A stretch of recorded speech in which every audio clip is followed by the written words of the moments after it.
মানচিত্রে চোখ রাখলে দেখা যায় যেখানেই মুসলমান সেখানেই রক্ত।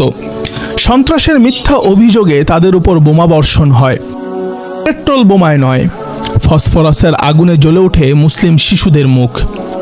ফিলিস্তিনে ধ্বংসযজ্ঞ, ভারতে নিপীড়নের স্টিম রোলার, চীনে শ্বাসরোধ, মিয়ানমারে নির্বিচারে গণহত্যা। তবুও প্রশ্ন থেকে যায়, যদি ইসলাম সত্য হয় তবে মুসলমানরাই কেন সর্বত্র পরাজিত, নিপীড়িত, লাঞ্ছিত? এই প্রশ্ন এখন শুধুমাত্র কৌতূহল নয়, অনেক মুসলমান তরুণের ইমানও এই প্রশ্নে সংশয়বাদের বীজ বপিত হচ্ছে।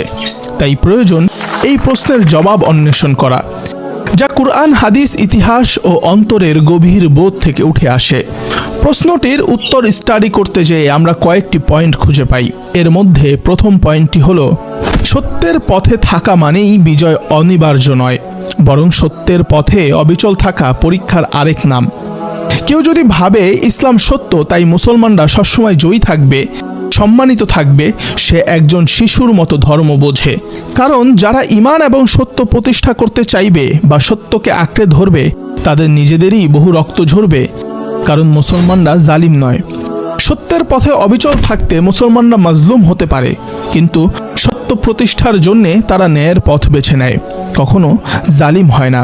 যখন তায়েফের ময়দানে ঘুরে ঘুরে হুজুর সাল্লাল্লাহু আলাইহি ওয়াসাল্লাম লা ইলাহা ইল্লাল্লাহ তথা আল্লাহ ছাড়া কোনো মাবুদ নেই এই কথার আহ্বান মানুষের কাছে নিয়ে যেতেন, যারা একসময় আল আমিন তথা সত্যবাদী বলে হুজুর সাল্লাল্লাহু আলাইহি ওয়াসাল্লামকে বিশ্বাসের সর্বোচ্চ চূড়ায় অধিষ্ঠিত করেছিল, তারাই তখন তাকে পাথর মেরে রক্তাক্ত করেছিল।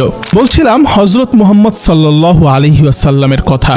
তিনি আল্লাহর সর্বশ্রেষ্ঠ মাখলুক, আল্লাহর সবচেয়ে প্রিয় হাবিব এবং দোজাহানের বাদশা। তাকেও রক্ত ঝরাতে হয়েছে। রাসূল সাল্লাল্লাহু আলাইহি ওয়াসাল্লাম সত্য ন্যায়ের পথে এবং ইসলামকে প্রতিষ্ঠা করার জন্যে তাকে মোট ২৭টি যুদ্ধ করতে হয়েছে। এই ২৭টি যুদ্ধে প্রাণহানি হয়েছে মাত্র ১০০০ মানুষের। এর মধ্যে ৬০০ জন বিশ্বাসঘাতকতার অপরাধে মৃত্যুদণ্ডের সাজাপ্রাপ্ত হয়েছে। আর বর্তমানে ইতিহাসের বর্বরতম হামলায় শুধুমাত্র গাজাতেই প্রায় ৫২,০০০ মুসলমান শাহাদাত বরণ করেছে। মহান আল্লাহ তাআলা ইরশাদ করেছেন, তোমরা কি মনে করো জান্নাতে প্রবেশ করবে অথচ পূর্ববর্তীদের মতো তোমাদেরকে পরীক্ষা নেওয়া হবে না? অর্থাৎ আপনি যদি নিজেকে ঈমানদার দাবি করেন, অবশ্যই আপনাকে রক্তক্ষয়ী পরীক্ষার মধ্য দিয়ে যেতে হবে। রাসূল সাল্লাল্লাহু আলাইহি ওয়াসাল্লাম নিজে ছিলেন এই পরীক্ষার সর্বোচ্চ উদাহরণ। তার মাথা ফেটে রক্ত ঝরেছে, দাঁত ভেঙেছে, ঘর ছাড়া হয়েছেন, সন্তান হারিয়েছেন। তাহলে কি তিনি মিথ্যা ছিলেন?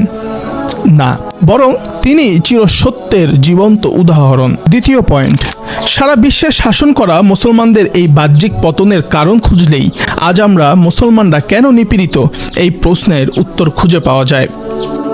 নিজেকে প্রশ্ন করুন, আমরা কেমন মুসলমান? আমরা কি কোরআনের সেই অনুসারী যারা বলে আমরা শুনলাম এবং মানলাম, নাকি আমরা এমন মুসলমান যারা কোরআন শুধু হুজুরদের মুখ থেকে শোনা পর্যন্তই সীমাবদ্ধ করে রেখেছি? জীবনে বাস্তবায়নের ক্ষেত্রে আমরা হয়ে যাই খুব প্র্যাকটিক্যাল। আমাদের চলাফেরায় কি এমনটা প্রমাণিত হয় না যে আমরা কোরআনকে খুব আনপ্র্যাকটিক্যাল মনে করি? আল্লাহ তাআলা কোরআনে কারিমে ইরশাদ করেছেন, আল্লাহ কোনো জাতির অবস্থা পরিবর্তন করেন না যতক্ষণ না তারা নিজেদের পরিবর্তন ঘটায়। সূরা রাদ আয়াত ১১। সুতরাং আমাদের জীবনে কোরআনকে প্র্যাকটিক্যাল বানাতে হবে, কোরআন অনুযায়ী আমাদের চলতে হবে। বিজ্ঞান, চিন্তা, নেতৃত্ব, শিল্প সব ক্ষেত্রে একসময় মুসলমানরা অগ্রগামী ছিল, কিন্তু যখন তারা ধর্মকে আনুষ্ঠানিকতায় সীমাবদ্ধ করে ফেলল, আত্মার গভীর থেকে ঈমান হারিয়ে ফেলল, তখন পতন এলো। কারণ শরীরের ভেতরে পচন ধরলে বাইরের সাজসজ্জা কোনো কাজে আসে না। ৩ নম্বর পয়েন্ট, নির্যাতিত মানেই পরাজিত নয়, যারা সত্যে অটল তারাই প্রকৃত বিজয়ী। কারণ নিজেকে বিক্রি না করে ঈমানের উপর অটল থেকে যদি আমার মৃত্যু হয় কিংবা আমাকে হত্যা করা হয়, তাহলে সত্য ন্যায়ের ঝান্ডাবাহক হিসেবে বিজয় আমারই হলো। ইমাম হুসাইন রাদিয়াল্লাহু তাআলা আনহুকে কারবালায় শহীদ করা হয়, বাহ্যিকভাবে পরাজয় কিন্তু ইতিহাসে চিরবিজয়ী। ইমাম হুসাইন রাদিয়াল্লাহু তাআলা আনহুর আদর্শকে মানুষ আজও হৃদয়ে ধারণ করে এবং সত্যের বাহক হিসেবে তাকেই জানে। যার রক্তের বিনিময়ে সত্য আজও প্রতিষ্ঠিত, মূলত বিজয় তো তারই। হাদিসে বর্ণিত হয়েছে, সবচেয়ে বেশি পরীক্ষা হয় নবীদের, তারপর তাদের যারা তাদের পথ অনুসরণ করে। হাজার বছরের ইতিহাস হুসাইন রাদিয়াল্লাহু তাআলা আনহুকে স্মরণ করে ভালোবাসায়, শ্রদ্ধায়, আর ইয়াজিদকে স্মরণ করে ঘৃণায়। এটাই তো প্রমাণ, বাহ্যিক পরাজয় মানেই সবসময় হেরে যাওয়া নয়।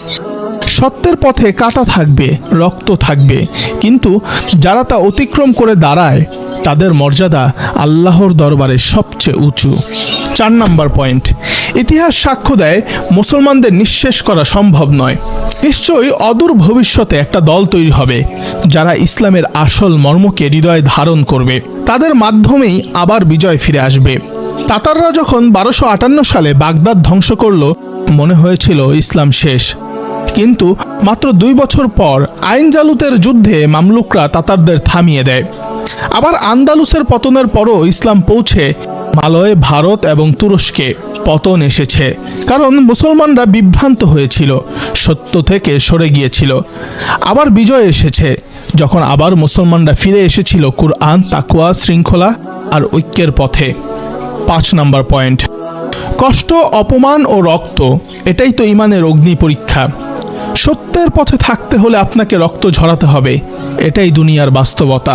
দুনিয়া যদি চূড়ান্ত বিচারের জায়গা হতো তবে ফেরাউন হতো ইমানদারদের চেয়ে উত্তম, কারণ তার ছিল রাজত্ব, প্রাসাদ, বাহিনী। কিন্তু কুরআন বলছে এই দুনিয়া পরীক্ষা। ইমান মানে আগুনে ঝাঁপ দেওয়া আর আল্লাহর উপর ভরসায় না পুড়ে ইতিহাস হয়ে যাওয়া। এই 5টা পয়েন্ট থেকে আমরা বুঝতে পারি ইসলাম সত্য, কারণ এই ধর্ম কষ্টের মাঝেও প্রভু প্রেমের আধ্যাত্মিক প্রশান্তি দেয়, পরাজয়ের মাঝেও দৃঢ়তা শেখায়, আর পতনের মাঝেও আলোকবর্তিকার মতো জেগে ওঠে।